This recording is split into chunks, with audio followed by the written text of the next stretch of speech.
শয়তানের সবচেয়ে বড় মিশন হচ্ছে আমাদেরকে হতাশ বানানো। সে আমাদেরকে বোঝাতে থাকে এত পাপ করেছিস, আল্লাহ কি তোরে মাফ করবে? মনে হয় করবে না।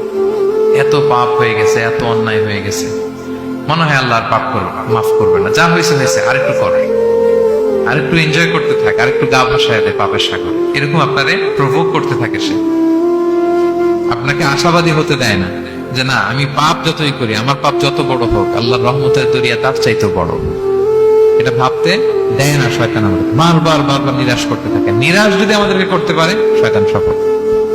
শয়তান সবসময় আমাদেরকে নিরাশ করতে চায়, ভয় দেখায়। তুমি যে এই পাপ করেছো, আল্লাহ তো মাফ করবে না, এত বড় পাপ তো আল্লাহর কাছে ক্ষমা হবে না। আমরা যেন আশাবাদী হই, আমরা যেন হতাশার সাগরে ডুবে না যাই, অপটিমিস্টিক যেন হই সম্মানিত ভাইয়েরা। এবং ইউসুফ আলাইহিস সালাম কিন্তু এক্ষেত্রে আমাদের জন্য আদর্শ। তিনি আশাবাদী ছিলেন এবং শেষ পর্যন্ত লড়াই করে গিয়েছেন।